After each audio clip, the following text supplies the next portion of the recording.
हैं आप और आपके साथ मैं हूं अनुजा। आज हम बात करेंगे इजराइल और गजा हिंसा पर। जी हां, अमेरिका ने अब एक स्ट्रिक्ट एक्शन लिया है इजराइल के खिलाफ। उसने कहा है, आपको बता दें कि कुछ दिनों पहले जो है वो एक वीडियो है सोशल मीडिया पर काफी वायरल हो रहा था, जिसमें एक बहुमंजिला इमारत जो है वो ढह गया था, जिसे लोग काफी देख रहे थे और वो काफी वायरल हो रहा था। आपको बता दें कि वो जो बहुमंजिला इमारत है उसे अल-जाला कहते हैं और उसमें विदेशों के कई न्यूज चैनल्स के कार्यालय थे जो कि ढह चुका है, जिस पर अमेरिका ने अब एक स्ट्रिक्ट एक्शन लिया है। उसने इजराइल को कहा है कि उसमें जितने भी मीडिया कर्मी थे उसकी सुरक्षा की जिम्मेदारी जो है वो अब इजराइल की है। आपको बता दें, पिछले कई दिनों से फिलिस्तीन और इजराइल के बीच युद्ध का माहौल बना हुआ है, जिसके लिए कई देशों के जो है वो दोनों देशों को समर्थन मिल रहे हैं और अभी तक जो है वो भारत है किसी के भी समर्थन में नहीं सामने आता दिख रहा है। देखिए इस रिपोर्ट में कि इजराइल में हुए हमले के बाद और फिलिस्तीन में हुए हमले के बाद वहां की क्या स्थिति है। गाजा में मौजूदा एक बहुमंजिला इमारत पर इजरायली हमले के बाद अमेरिका ने इजराइल से कहा है कि वो पत्रकारों की सुरक्षा सुनिश्चित करे। वहीं व्हाइट हाउस की प्रवक्ता जेन साकी ने ट्वीट कर कहा है कि हमने सीधे तौर पर इजराइल को कहा है कि सभी पत्रकारों और स्वतंत्र मीडिया की सुरक्षा सुनिश्चित करना उसकी अहम जिम्मेदारी है। वहीं इससे पहले शनिवार को इजराइल के एक हवाई हमले में गाजा की बहुमंजिला इमारत जमीनों-दोष हो गई। इस इमारत में कई विदेशी न्यूज चैनलों के दफ्तर मौजूद थे। अब तक इस हमले में हताहतों के बारे में कोई जानकारी नहीं मिल पाई है। वहीं इधर अल जजीरा के कार्यवाहक महानिदेशक डॉक्टर मुस्तफा स्वेग ने कहा है कि गाजा में मौजूद अल-जाला टावर पर हमला करना, जिसमें अल जजीरा और दूसरे मीडिया संस्थानों के दफ्तर थे, मानवाधिकारों का उल्लंघन है और अंतर्राष्ट्रीय स्तर पर इसे युद्ध अपराध माना जाता है। वहीं अल जजीरा ने एक बयान में जारी कर कहा है कि अल जजीरा सरकार के इस कदम का मकसद मीडिया संस्थानों को खामोश करना है और गाजा में जो हो रहा है उसे दुनिया के सामने आने देना नहीं है। वहीं उन्होंने अंतर्राष्ट्रीय समुदाय से अपील की है कि वे पत्रकारों और मीडिया संस्थानों को निशाना बनाने के इस बर्बरक कदम की कड़े शब्दों में आलोचना करें। वहीं इजराइल को जिम्मेदार ठहराने के लिए अंतर्राष्ट्रीय स्तर पर कदम उठाएं।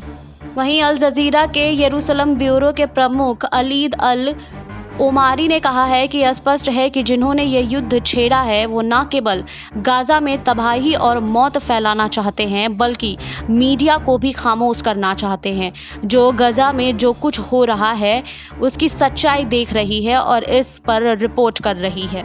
वहीं इजराइल के रक्षा मंत्री बेनी गेट्स ने कहा है कि इजराइल वेस्ट बैंक में फलस्तीनी के साथ तनाव बढ़ाना नहीं चाहता है। वहीं इजरायली डिफेंस फोर्सेस के अलावा अधिकारियों के बैठक के बाद उन्होंने कहा है कि जूडिया और समारिया में बसे फलस्तीनियों को वो ये संदेश देना चाहते हैं कि इजराइल इन इलाकों में तनाव नहीं बढ़ाना चाहता है।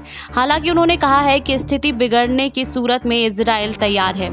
आज जहां वेस्ट बैंक में बाइबल के अनुसार कभी वहां जूडिया और समारिया नाम की जगहें थी, उन्होंने कहा है कि हमास के कारण गजा में रहने वालों को परेशानियां हो रही है, लेकिन जूडिया और समारिया में रहने वाले फिलिस्तीनी शांति से रह रहे हैं और वे यहाँ की स्थिति अर्थव्यवस्था का फायदा ले सकते हैं। वहीं ऑस्ट्रेलिया ने कहा है कि वियना की एक सरकारी इमारत का झंडा फहराने के बाद ईरान के विदेश मंत्री ने ऑस्ट्रेलिया का दौरा रद्द कर दिया है। वहीं शनिवार को ईरान के विदेश मंत्री मोहम्मद जावेद जफीर ऑस्ट्रेलिया के विदेश मंत्री अलेक्जेंडर श्लेनबर्ग से मुलाकात करने वियना पहुंचने वाले थे, लेकिन अब ये दौरा रद्द हो चुका है। वहीं श्लेनबर्ग के प्रवक्ता ने कहा है कि हमें इस बात का दुख है, लेकिन हमारे लिए ये ज़रूरी है कि हम बताएं कि जब हमास ने इजराइल के रिहायशी इलाकों पर 2000 से भी अधिक रॉकेट दागे तो हम चुप नहीं रह सकते हैं। वहीं एक समाचार एजेंसी ने कहा है कि शनिवार को ईरान ने कहा था कि जरीफ ने इस दौरे को अनुचित समझा था। वहीं शुक्रवार को ऑस्ट्रेलिया के चांसलर सेबास्टियन क्रूज ने कहा था कि चांसलर के दफ्तर पर इजरायली झंडा फहराकर वे संकेत देना चाहते हैं कि इस हिंसा में वो इजराइल के साथ हैं। वहीं ईरान के डिप्टी विदेश मंत्री अब्बास कराची ने ऑस्ट्रेलिया के इस फैसले की आलोचना की है।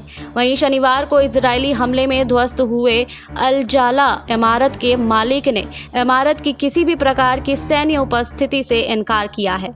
उन्होंने कहा है, इस इमारत में केवल मीडिया संस्थानों के दफ्तर, कई और बिजनेस कंपनियों के दफ्तर थे, साथ ही इनमें 60 अपार्टमेंट भी थे। इससे पहले इजरायली सेना ने दावा किया था कि इस टावर में हमास के खुफिया का सैन्य साजो सामान था। रूसदी अबुल लुफ के अनुसार इजरायली हमलों में तबाह होने वाली इमारतों में अब तक ये सबसे बड़ा इमारत है। वहीं यूरोप की सड़कों पर फलस्तीन के समर्थन में प्रदर्शन हो रहा है। फलस्तीन के समर्थक में शनिवार को यूरोप में कई जगहों पर मार्च निकाला गया।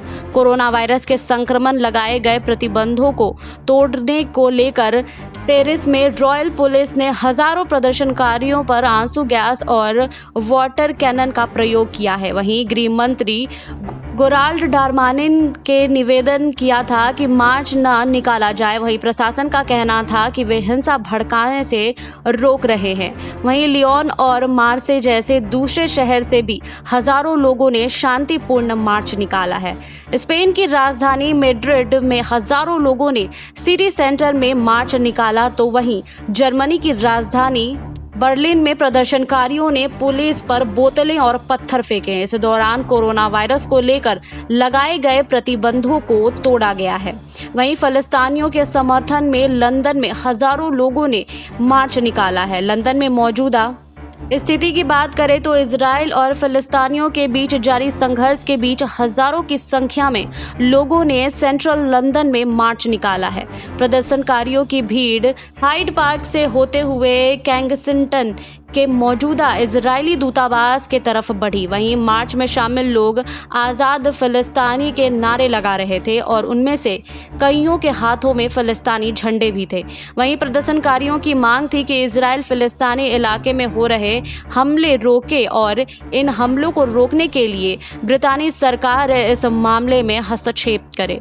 इधर शनिवार को तेल अवीव पहुंचे अमेरिकी राजकीय ने दोनों पक्षों में शांति बनाए रखने की अपील की है। वहीं गाजा में इजरायली हमले में एक टावर ब्लॉक तबाह हो गया है। इसमें समाचार एजेंसी एसोसिएटेड प्रेस, कतर के समाचार चैनल अल जजीरा और मिडल ईस्ट आई के दफ्तर थे। ये युद्ध का माहौल जो है वो थमने का नाम नहीं ले रहा है और सभी देश जो है अब वो शांति की बात कर रहे हैं। सभी देश जो है वो अलग अलग दोनों देशों को सपोर्ट कर रहे हैं और ज्यादातर देश जो है वो अब शांति वार्ता की बात कर रहे हैं। आपको हमारी रिपोर्ट कैसी लगी हमें कमेंट बॉक्स में लिखिए। बाकी और खबरों के लिए जुड़े रहिए SPN 9 न्यूज के साथ।